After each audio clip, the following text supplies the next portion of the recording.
ದಯವಿಟ್ಟು ಎಲ್ಲ ಕುಳಿತುಕೊಳ್ಬೇಕು. ಈಗ ಈ ಏನು ನಮ್ಮ ನೆಚ್ಚಿನ ಪ್ರಧಾನಿಗಳು ಬೆಂಗಳೂರಿಗೆ ಬಂದಿದ್ದಾರೆ, ಅವರಿಗೆ ಸ್ವಾಗತ ಕೋರ್ತಕ್ಕಂಥ ಒಂದು ಸಮಾರಂಭ ಇದು. ಈ ಸಮಾರಂಭಕ್ಕೆ ತಾವೆಲ್ಲ ಬಂದಿದ್ದೀರಾ ಸ್ವಾಗತ ಕೋರಕ್ಕೆ. ಈಗ ಸ್ವಾಗತವನ್ನ ನಮ್ಮ ರಾಜ್ಯದ ಅಧ್ಯಕ್ಷರಾದಂಥ ಹುಬ್ಬಳ್ಳಿ ಧಾರವಾಡದ ಸಂಸದರಾದಂಥ ಪ್ರಹ್ಲಾದ್ ಜೋಶಿ ಅವರು ಸ್ವಾಗತವನ್ನ ಕೋರ್ತಾರೆ.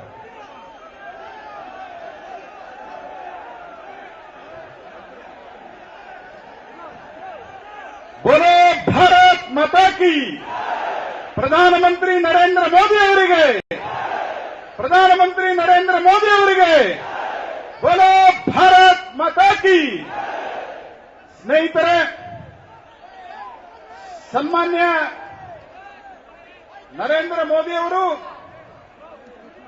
ಭಾರತದ ಪ್ರಧಾನಮಂತ್ರಿಗಳಾಗಿ ಪ್ರಥಮ ಬಾರಿಗೆ ಬೆಂಗಳೂರಿಗೆ ಆಗಮಿಸುತ್ತಿದ್ದಾರೆ.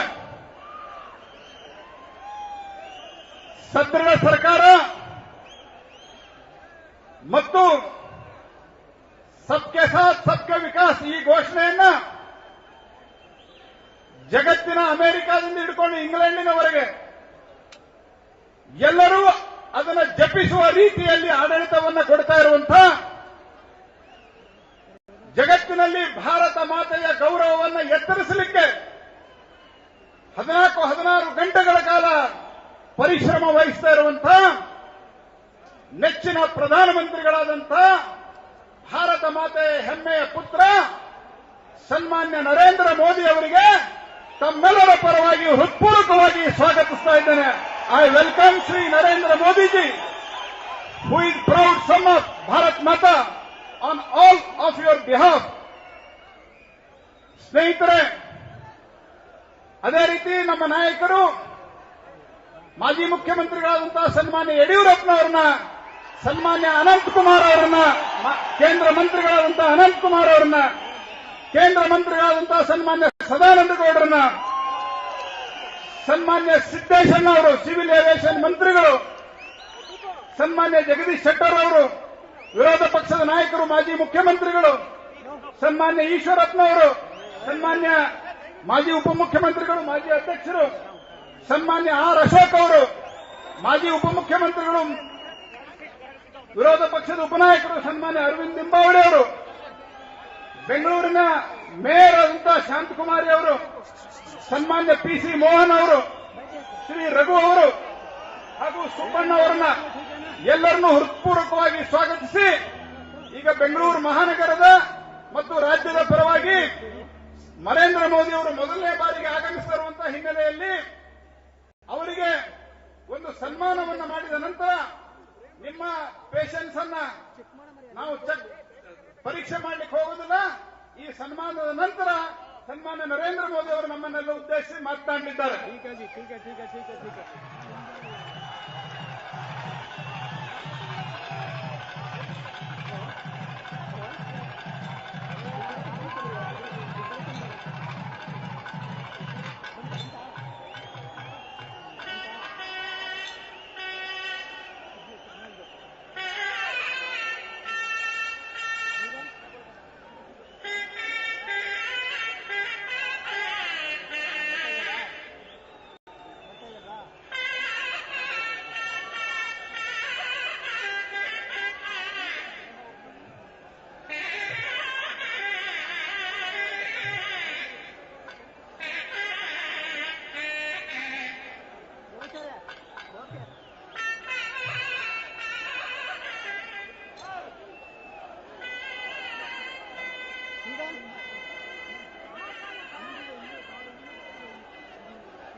ಭಾರತ್ ಮಾತಾ ಕಿ.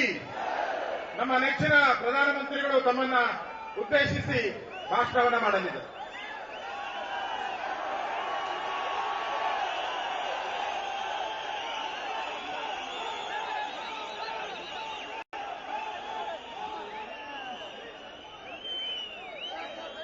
मंच पर विराजमान भारतीय जनता पार्टी के प्रदेश अध्यक्ष श्रीमान प्रहलाद जी जोशी,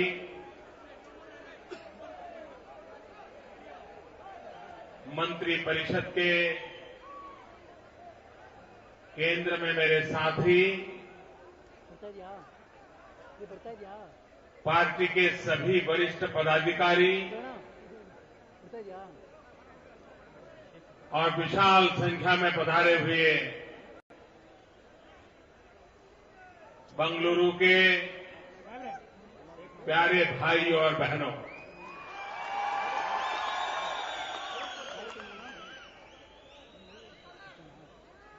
आपने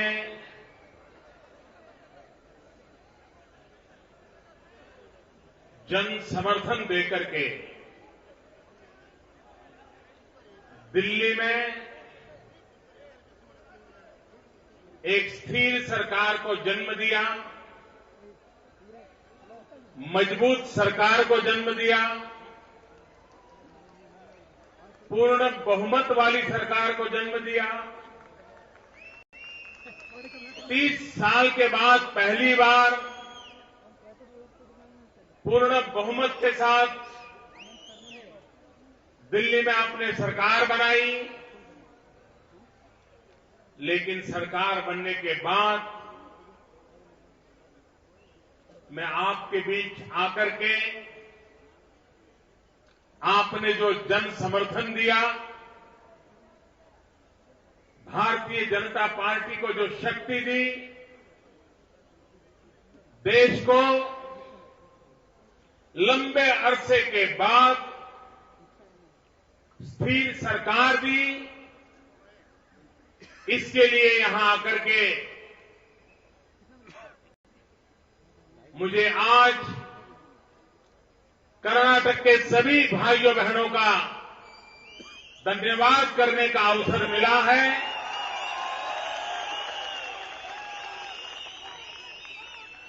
मैं हृदय से कर्नाटक के सभी मतदाता भाइयों बहनों का अभिनंदन करता हूं, धन्यवाद करता हूं कि आपके समर्थन के कारण आज दिल्ली में लंबे अरसे के बाद स्थिर सरकार बन पाई।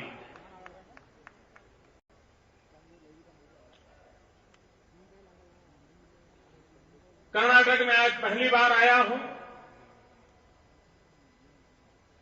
पिछले बहुत ही कम समय अभी तो हमें सरकार चलाने का अवसर मिला है, लेकिन जैसे हम नए घर में जाते हैं तो पहले साफ सफाई का काम करते हैं,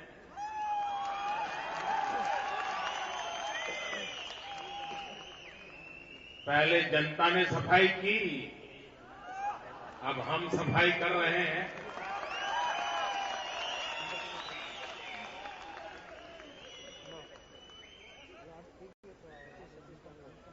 देश में लोगों को आश्चर्य होता है,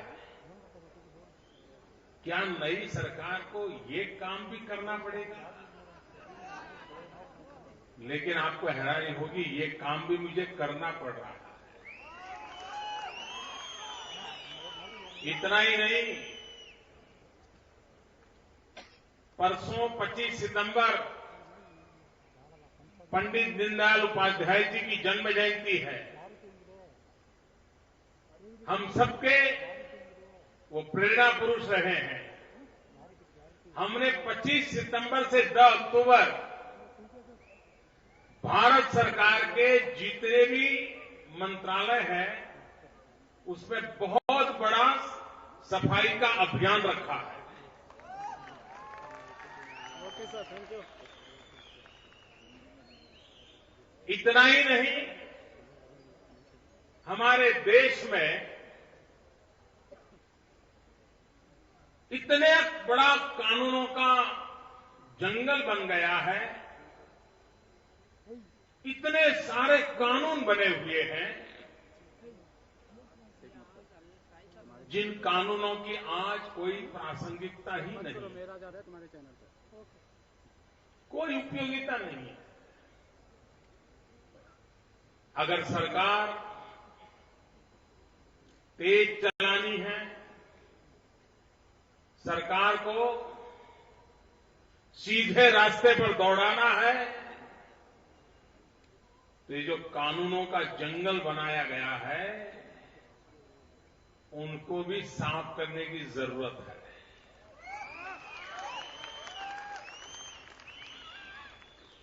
ढेर सारे कानून खत्म करने हैं मुझे।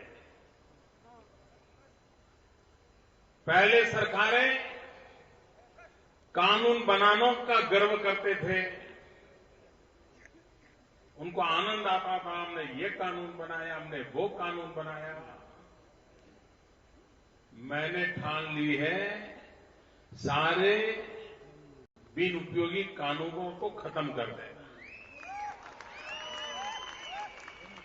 एक स्पेशल कमेटी बनाई मैंने आकर के कि भाई खोजो ये बिन जरूरी क्या चीजें हैं, क्योंकि यही चीजें हैं जिसके कारण शासन में निर्णय प्रक्रिया में रुकावटें पैदा होती है। एक ही विषय पर 5-5, 10-10 कानून मिलेंगे। कोई 100 साल पुराना कानून, कोई 150 साल पुराना कानून, कोई 50 साल पुराना कानून, और फिर जिसको जो उपयोग में आए वो अर्थ निकाल देता है और काम रोक देता है। काम को गति चाहिए, काम को दिशा चाहिए। अभी एक बहुत बड़ा अभियान चलाया, कर्नाटक के लोगों ने भी बड़े उमंग के साथ उसमें हिस्सा लिया है। भारत में जब बैंकों का नेशनलाइजेशन हुआ था, राष्ट्रीयकरण हुआ था, उस समय के अखबार निकालिए आप। श्रीमती इंदिरा गांधी उस समय कांग्रेस का नेतृत्व करती थी, भारत की प्रधानमंत्री थी, और उन्होंने बैंकों का राष्ट्रीयकरण किया था। उस समय निजलिंगप्पा जी यहां, उनका नाम भी उस समय फोरफ्रंट में था। कांग्रेस पार्टी के टुकड़े हो गए थे और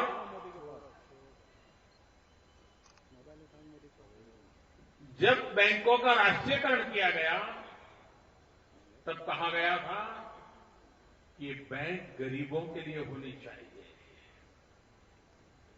बैंक का पैसा गरीबों के लिए काम आना चाहिए, और इसलिए बैंकों का राष्ट्रीयकरण किया जाएगा।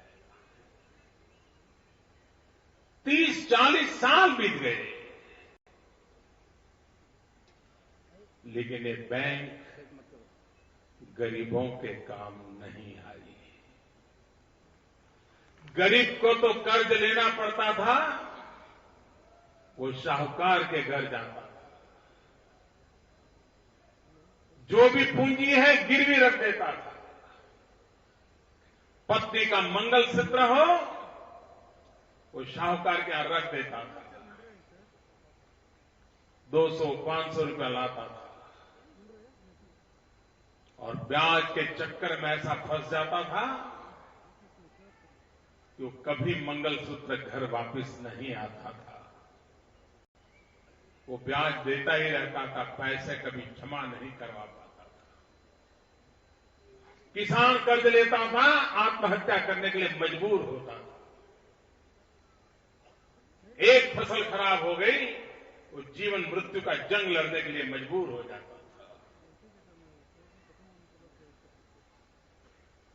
क्या ये खजाना, ये बैंक सिर्फ अमीरों के लिए है? बहुत बड़े बड़े उद्योगकारों के लिए है? क्या ये बैंक गरीबों के लिए होनी चाहिए कि नहीं होनी चाहिए? और तब जाकर के हमने एक योजना बनाई, प्रधानमंत्री जन धन योजना।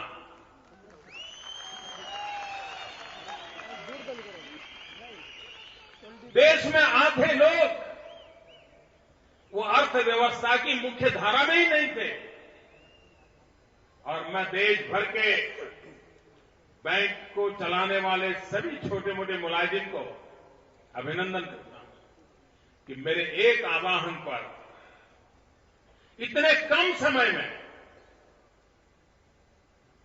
जो बैंक के खाते खोलने का अभियान चलाया, 4 करोड़ से अधिक परिवारों को ऑलरेडी काम में जोड़ दिया गया।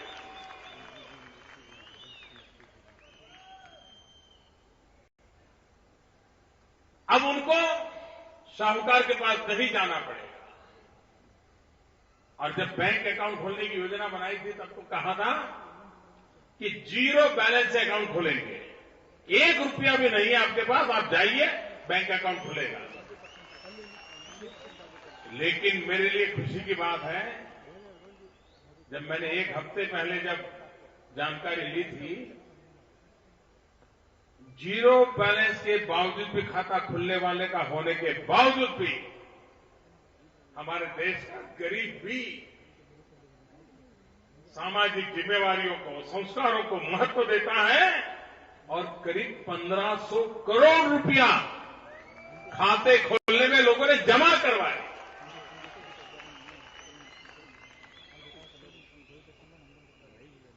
गरीब को बैंक का खाता खोलने के साथ 1 लाख रुपए का अकस्मात का बीमा दिया गया। इस देश में इतनी इंश्योरेंस कंपनियां चलती थी, सरकार चलाती थी, क्या गरीब को अकस्मात बीमा मिलना चाहिए कि नहीं मिलना चाहिए? अगर एक गरीब अकस्मात मौत जाती है तो उसके परिवार को कौन देखेगा? ये काम किया। जिसने भी अकाउंट खोला उस गरीब को 1 लाख रुपए का अकस्मात बीमा मिल गया, वो हकदार बन गया। इतना ही नहीं, गरीब परिवार बेचारा मन में सपने संजोता है, इतने पैसे जमा करूंगा, इतने में बेटी बड़ी हो जाएगी, बेटी 21 साल के होते होते इतना पैसा जमा हो जाएगा और बेटी की शादी करवा लूंगा। गरीब से गरीब मां बाप को भी मन में रहता है कि बेटी की शादी अच्छी करवा लो। लेकिन उस दरमियान अगर घर में कोई बीमारी आ गई तो सारा हिसाब किताब धरा का धरा रह जाता है। बेटी की शादी के लिए जमा किया हुआ पैसा डॉक्टरों के घर चला जाता है। गरीब जब बीमार होता है तो एक व्यक्ति बीमार नहीं होता है, पूरे परिवार की सारी अर्थरचना गरीब हो जाती है, पूरा परिवार तबाह हो जाता है। ये जनधन योजना के साथ कहा कि 30,000 रुपये तक अगर उसके परिवार में बीमारी आती है, उपचार का खर्चा सरकार देगी। गरीब के परिवार में बीमारी से जूझने की, बीमारी से बाहर निकलने की एक सुविधा हो जाएगी। निर्णय ऐसे हो जो गरीबों की भलाई के लिए हो। कई सरकारी मुलाजिम जब रिटायर्ड हो जाते हैं उनको पेंशन मिलता है। आपको हैरानी होगी, भारत सरकार में ही, मैं राज्यों की बात नहीं करता हूं, भारत सरकार में 32 लाख लोग ऐसे थे जिनको पेंशन की रकम किसी को 50 रुपया, किसी को 100 रुपया, किसी को 200 रुपया मिलती थी। बताइए, जिस बूढ़े व्यक्ति को पेंशन का 100 रुपया 200 रुपया मिलता है, परिवार में भी कोई उसकी इज्जत करेगा क्या? कोई उसका ध्यान रखेगा क्या? वो भी स्वाभिमान से जी पाएगा क्या? हमने एक निर्णय किया कि ऐसे जितने लोग हैं जिनको सरकार का पेंशन मिलता है, अब एक भी व्यक्ति ऐसा नहीं होगा जिसका पेंशन 1,000 रुपए से कम होगा। 32 लाख ऐसे परिवारों का इसका सीधा फायदा मिलेगा। और ये 30 तारीख को मैंने हमारे मंत्रियों को कहा है, एमपीओ को कहा है कि अपने अपने इलाके में ऐसे लोगों को बुलाएं और उनको चेक सुपुर्द करें, क्योंकि इस महीने से उनका काम शुरू हो गया है।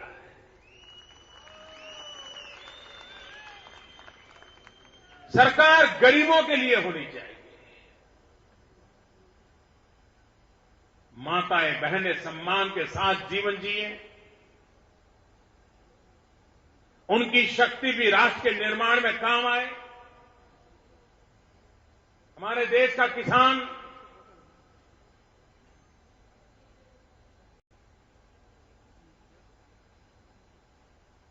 जो मेहनत करता है, देश का पेट भरता है, अन्न के भंडार भरता है, लेकिन उसका बेचारे का जेब कभी भरता नहीं है। किसान अन्न का भंडार भी भरे और किसान का जेब भी भरे, ऐसी अनेक योजनाओं को हमने इतने कम समय में लागू कर दिया है ताकि हमारा किसान सम्मान के साथ जिए। देश के नौजवान रोजगार चाहते हैं। अगर एक बार देश के नौजवानों को रोजगार मिलेगा, यह देश विकास की यात्रा में दुनिया में कहीं किसी से पीछे नहीं रहेगा। तेज गति से भारत भी दौड़ने लगेगा। और भारत भाग्यवान है, उसके पास 65% जनसंख्या 35 साल से कम उम्र की है। हम दुनिया के नौजवान देश हैं। और जो देश में लबालब भरा हुआ यौवन हो, वो देश क्या नहीं कर सकता है। आवश्यकता है नौजवान को हुनर मिले, स्किल डेवलपमेंट हो, उसके पास सिर्फ डिग्री होने से बात बल चलती नहीं है, उसके पास हुनर होना चाहिए, स्किल होनी चाहिए। इतना बड़ा वर्कफोर्स, सारी दुनिया को वर्कफोर्स की जरूरत है। हमने बीड़ा उठाया है स्किल डेवलपमेंट का। पहली बार स्किल डेवलपमेंट की अलग मिनिस्ट्री बनाई, क्योंकि हम देश के नौजवानों को स्किल के साथ सज्ज करना चाहते हैं। स्किल इंडिया का सपना साकार करना चाहते हैं। और देश के नौजवान उनके रोजगार के अवसर उपलब्ध कराना चाहते हैं। कोई परिवार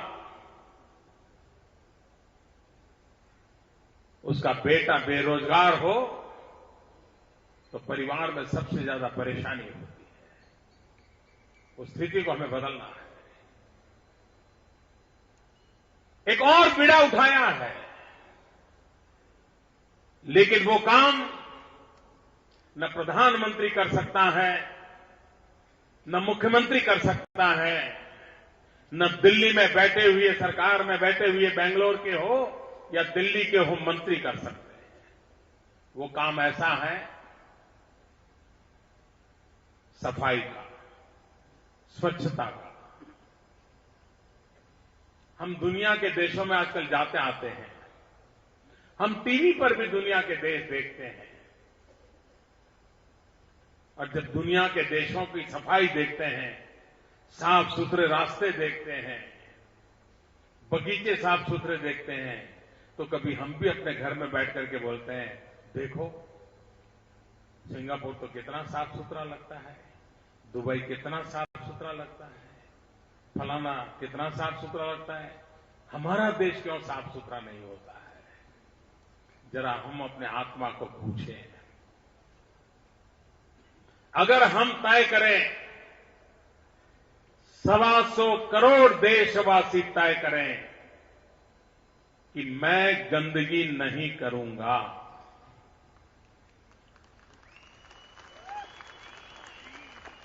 मैं कूड़ा कचरा बाहर नहीं फेंकूंगा। आप मुझे बताइए, अगर हम तय करें कि हम गंदगी नहीं करेंगे, तो दुनिया में किसी की ताकत है हमारे बेंगलोर को आकर के गंदा कर सके? कोई बेंगलोर को गंदा कर सकता है क्या? कोई कर्नाटक को गंदा कर सकता है क्या? कोई हिंदुस्तान को गंदा कर सकता है क्या? अगर गंदगी से देश को मुक्ति के दिलानी है, तो फिर हमें तय करना होगा, हम गंदगी नहीं करेंगे। न गंदगी करूंगा, न गंदगी करने दूंगा। और आप देख लीजिए, महात्मा गांधी ने हमें गुलामी से मुक्ति दिलाई, हम भारत मां को गंदगी से मुक्ति दिलाएं। ये काम हम सबका है, हम सबको करना है। सारी दुनिया माने अब भारत बदल रहा है, इसकी शुरुआत यहीं से होती है। हमारे घर में अगर मेहमान आने वाले हैं, तो सबसे पहले हम काम क्या करते हैं? क्या सबसे पहले खाना पकाते हैं क्या? मेहमान आने वाले हैं तो जहां बैठने वाले हैं, सबसे पहले उस कमरे को ठीक करते हैं, सफाई करते हैं। मेहमान को आने के लिए भी इतनी सफाई करते हैं, तो भारत में समृद्धि के रूपी मेहमान लाना है, तो पूरा हिंदुस्तान साफ सुथरा करना पड़ेगा कि नहीं? और इसलिए मैं देशवासियों से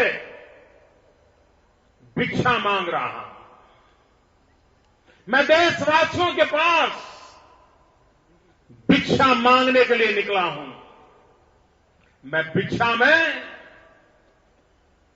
देशवासियों से एक साल में 100 घंटे मांगता हूं। मुझे 100 घंटे दीजिए, हर सप्ताह 2 घंटे, और हम 2 घंटे सफाई का संदेश लेकर के घर घर जाएंगे, सफाई के अभियान को चलाएंगे। ये भारत माता पर एक गंदगी का कलंक है, उसे हम मिटा के रहेंगे। ये हमारी भारत भक्ति है।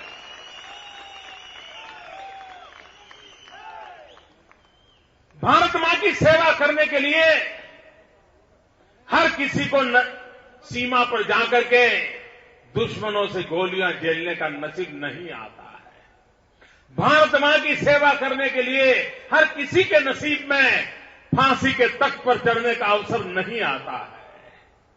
भारत मां की सेवा करने के लिए ये गंदगी से भारत मां को मुक्त कराना, ये भी भारत मां की सेवा का, देशभक्ति का उत्तम उदाहरण होता है। और इसलिए 2 अक्टूबर से पूरे देश में एक सफाई का अभियान प्रारंभ करना है। मैं स्वयं निकलने वाला हूं झाड़ू लगाने के लिए।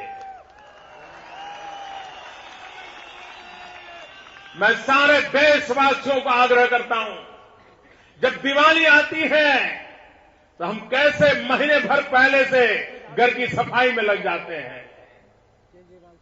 आप मुझे बताइए मेरे भाइयों बहनों, क्या ये भारत मां को गंदा रहना देना चाहिए?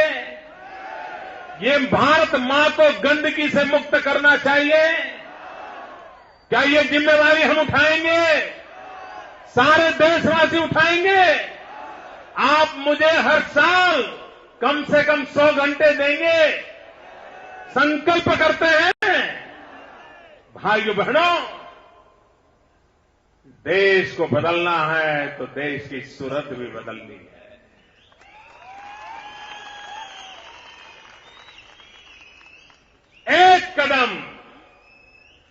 एक कदम स्वच्छता की ओर चले।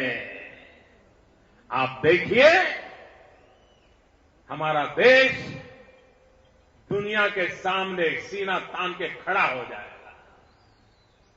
आज भी हमारी माताएं बहनों के लिए शौचालय नहीं है, बहुत पीड़ा होती है।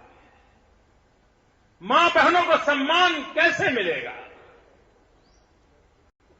शौचालय बनाने का अभियान चलाना है मुझे।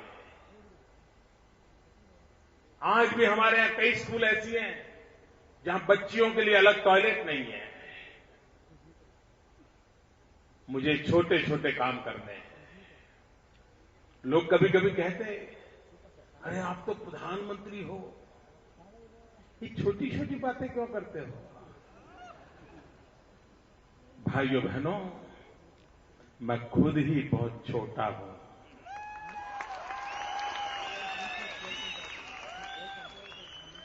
मैं खुद ही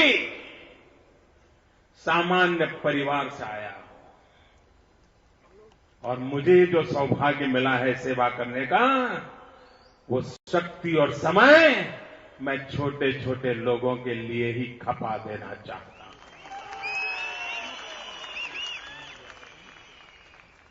क्या छोटे छोटे लोगों के लिए बड़े बड़े काम नहीं हो सकते हैं क्या? क्या देश चलाने के लिए बड़े बड़े लोगों के ही काम होने चाहिए क्या?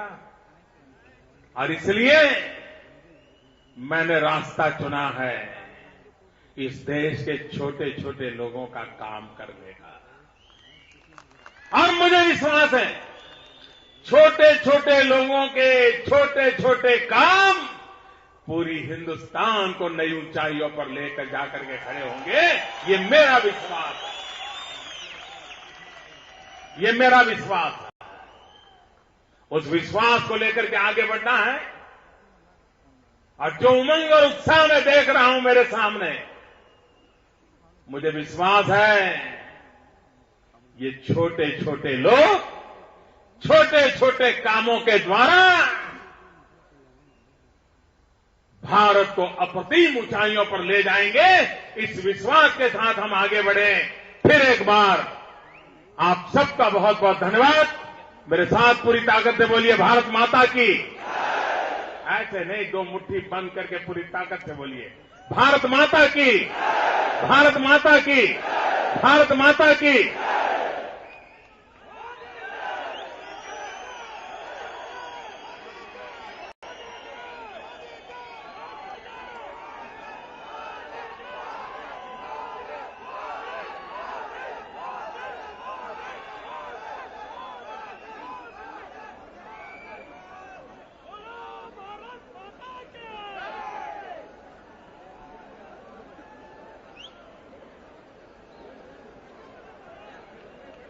ದಯವಿಟ್ಟು ಎಲ್ಲರೂ ಇಲ್ಲೇ ಇರಬೇಕು.